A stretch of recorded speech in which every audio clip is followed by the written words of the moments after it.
Hi everybody. Today we are in the parking lot of Lowe's Home Improvement in Salisbury, North Carolina, and we are going to be buying a used paramotor. So Ben, Paramotor NC Ben, you should check out his channel, is upgrading. So he's going from a smaller motor to a bigger, more powerful unit that fits his needs better.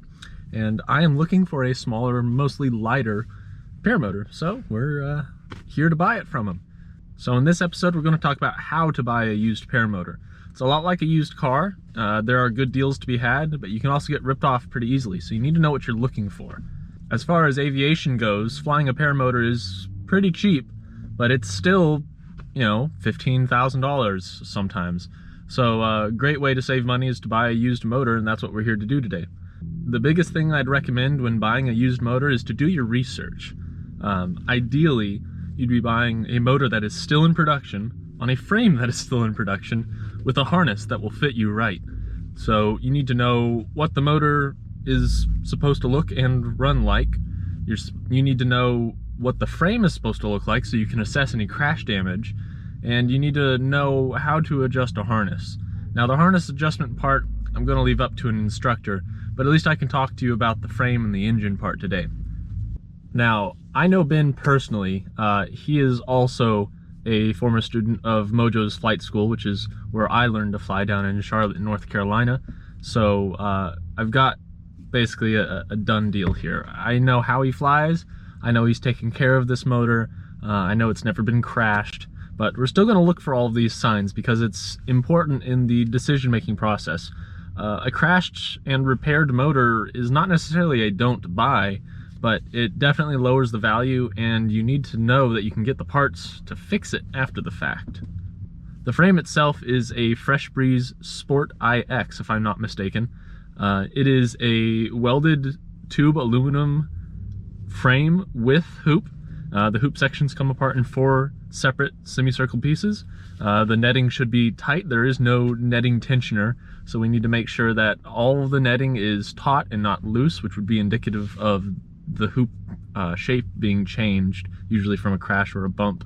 We're also going to make sure that there's no obvious buckles or scrapes on the bottom of the motor frame, that the motor sits straight, and that there aren't any misalignments with the swing arms.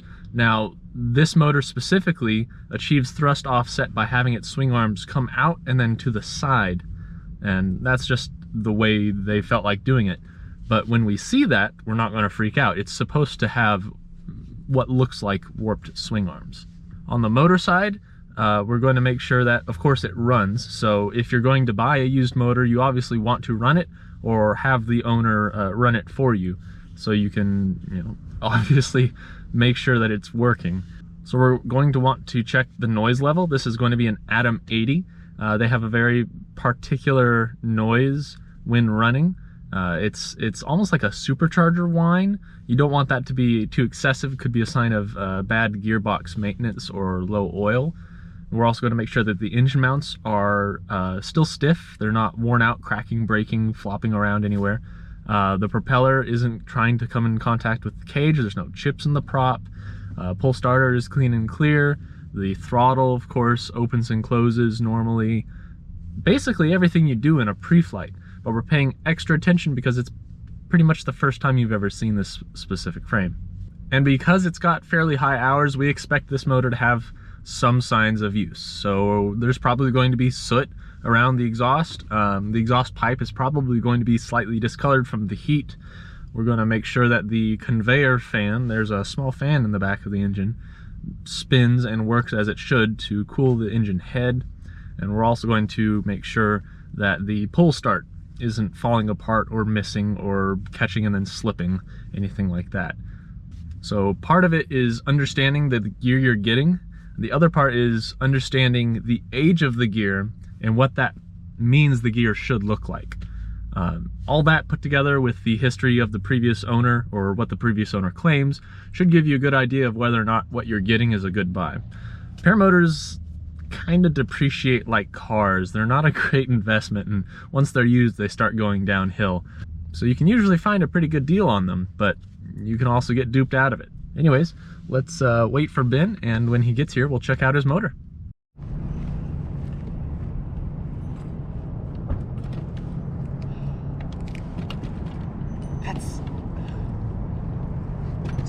I picked up Brian's PAP the other day with an Atom 80, and I was also shocked at how light it was. But this thing is like nothing. And I have never assembled a pressure breeze, so I will just stand and watch. Yeah, so I think there are like basically 6 things you have to do now. This is the more important. Yeah, gas ground.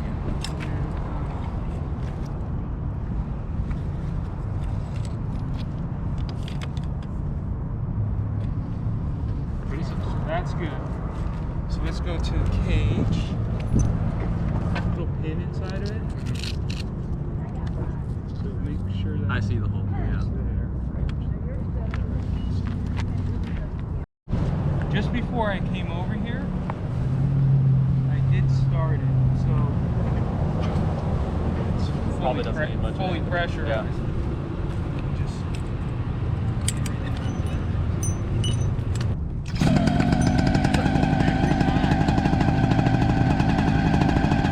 You store this inside? Okay. That makes more sense. That's why that one had it. It's actually more like a waist than a chest. Yeah. You do have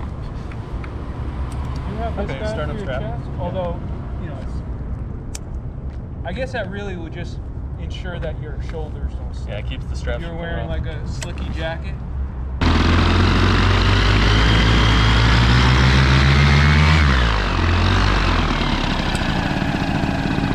Works for me. Is that cruise control? The mounts aren't wiggling themselves apart.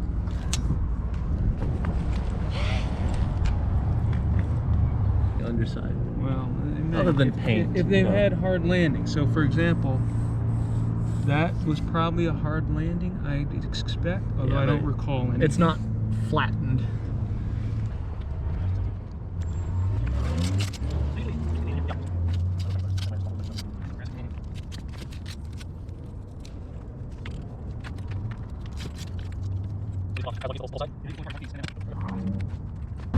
so that the whole harness won't swing back into the motor mount. Yeah.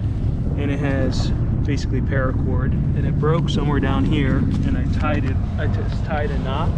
Oh, I see it. Yep. But it should eventually just be replaced. Yeah, that's not hard to do. I can lace a shoe. I think I can figure that one out. Yeah.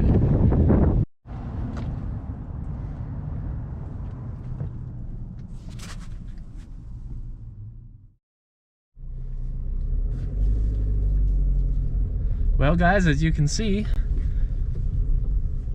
as long as you know what you're looking for, buying a used paramotor can be pretty uneventful.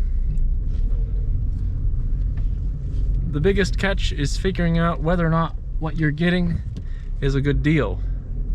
When I first started, I watched quite a bit of Paramotor NC, and he had a really useful price breakdown of everything that he had bought and how much it cost him to get into the sport. Using that, we can look at the cost of the motor that was just sold to us and figure out our discount. Now, of course, it's not all sunshine and rainbows. We are going to have to do maintenance on this very soon. It has 90.7 hours, which means the massive 100-hour rebuild is coming up relatively soon.